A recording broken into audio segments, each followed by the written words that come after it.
Emily Kutchins Adler, the Buttery Babe. Today we're making pumpkin pantry pasta. You know I love an alliterative. It's cold in Chicago. I don't want to go to the grocery store. I don't want to bundle up. I don't want to go anywhere. So we're making dinner out of things we already have. You can do this too. It's easy and delicious. We have 1 can of pumpkin. That's 15 ounces. Not pumpkin pie mix, just pumpkin. 4 tablespoons of butter, a shallot, rosemary, some nutmeg. This is 8 ounces of cream cheese, half a cup of grated Parmesan, and 1 can of evaporated milk. What? I don't always have heavy cream in the house. I know it's shocking because it seems like I should, but I don't. I don't always have it, and sometimes I run out of milk. So I always keep a can of evaporated milk in the house. It's delicious, and it's great for baking for my pumpkin pie, or for my flan, and for my baked macaroni and cheese because it doesn't curdle when you get it hot. It's also really good in cream soup. It's perfect to have. This one's carnation, I like it best, but any of them will work. And it's not the sweetened evaporated, sorry, not sweetened condensed milk, that real sticky one, just plain old evaporated milk. After we're done with our sauce, we're going to put it on some pasta. This is 8 ounces of gemelli pasta. Gemelli pasta means twins, so it's like cute and twisty. If you have some kale or some Swiss chard or some beet greens or something lying around, you can throw them into the pasta the last few minutes of cooking time so you can have a green in here. I didn't have any today, so this is what we're going with. I actually didn't even have garlic today, so just a shallot. We're going to start with that shallot. We're going to cut it up. So you just cut off the tip end. You're going to save the root end on there, cut through it, and that way it'll help you make a nice cut. And then you just peel it back. We're going to take off that first layer. Let's look a little dry. Just peel off the skin. It's just like an onion, except better, because it's a shallot. It's a little bit sweeter and less sharp. And it's actually kind of the perfect size if you're only cooking a small dish because you don't have to do a whole onion. And now you're going to take your knife and make lines. And we're not going all the way to the root end because we want to cut it. That, if you're feeling brave, you can go across. It's not necessary. And then just back this way and you've got a nice fine dice. I'm going to do the other half so you can see it one more time. So leaving on that root, going across all the way down to the cutting board, but not to the root because it's going to hold it together. This way. I can do that because my knives are sharp. You know what's also good about sharp knives? You don't cut your hand because you're not using a ton of force, you're just cutting nicely. So that's our shallot. And then, while we're here, push that over, and we're going to do our rosemary as well. Rosemary I have fresh all year because I keep it in my winter garden, so I have it all the time. If you don't have rosemary, you can use parsley, you can use thyme. Sage would be really good here. I don't like sage, so we never have it because I don't like it.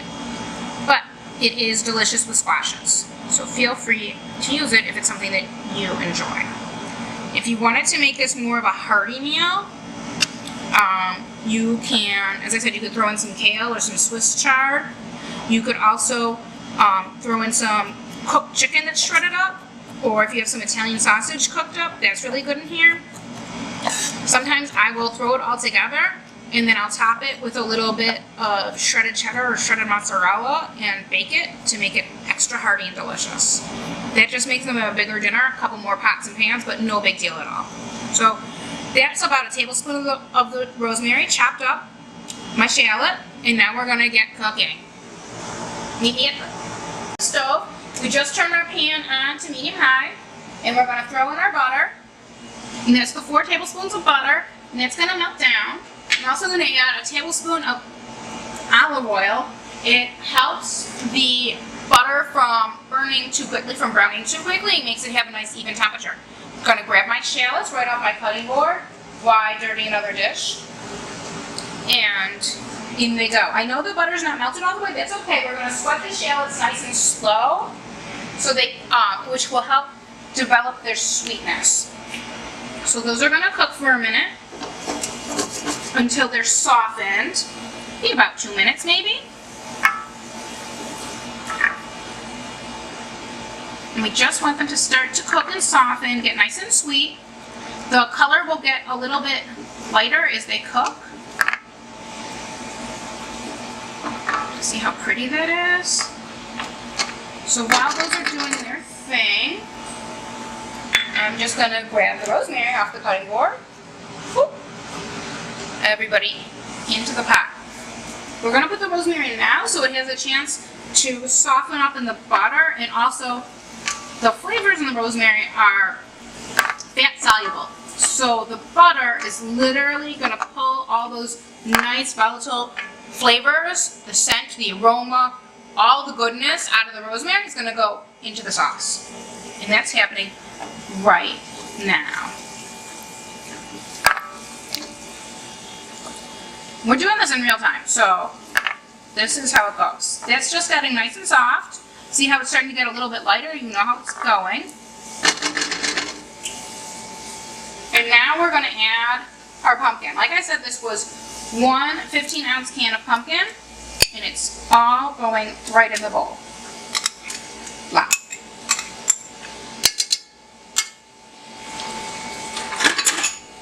And now we're going to mix that in. We want that to get nice and heated up. It's also going to cook a little bit of the starchiness out of the pumpkin, and it's going to suck up all the beautiful flavor from the rosemary and the shallot.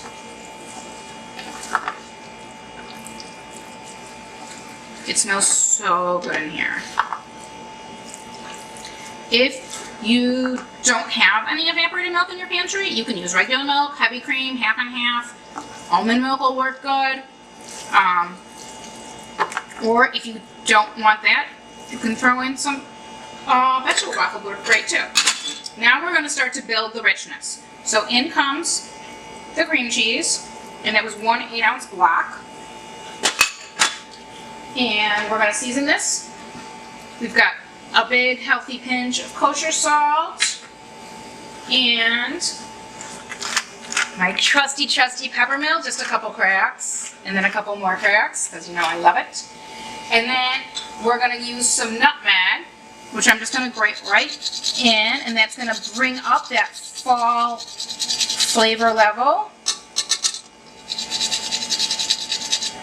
It's a new nutmeg, so it needs a couple extra gratings to get to the good part. There we go. And now that's going to get given a stir. We're going to just take our spoon and start breaking up the cream cheese so it can start to melt in.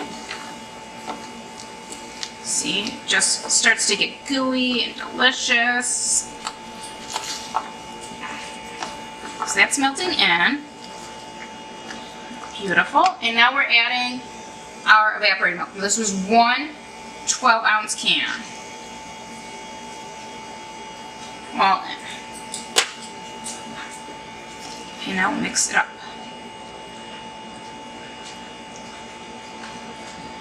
So you can be making the sauce at the exact same time it takes to cook the pasta. So if when the water comes up to a boil and you salt it heavily and throw the pasta in, it'll take you the same amount of time to make this sauce. And then everything's ready to go once.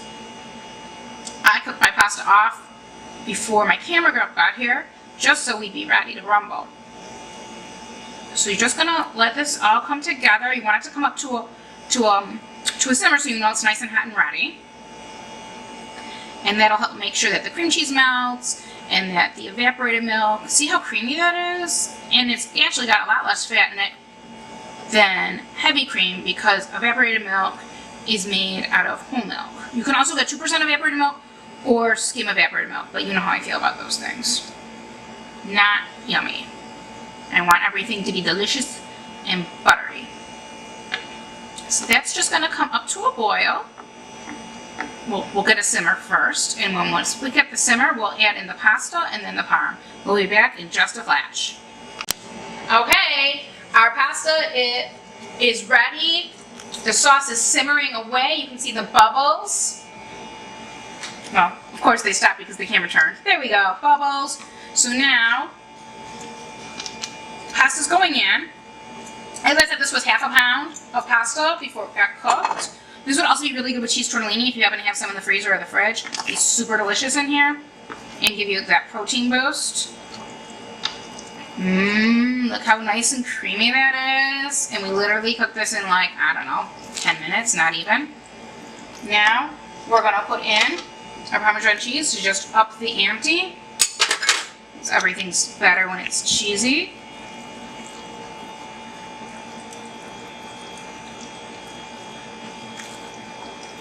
Look at that, you're totally ready to go. If you had some pumpkin seeds and you wanted to add those on there for crunch, that'd be delicious too. I'm just gonna taste it, make sure everything's good.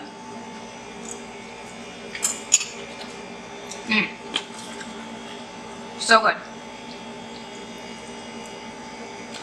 I'm Emily Kutchins Adler, the Buttery Babe. Please be sure to follow me on Instagram, Pinterest, LinkedIn, Facebook, YouTube, Twitter, and of course my very own website, www.butterybabe.com.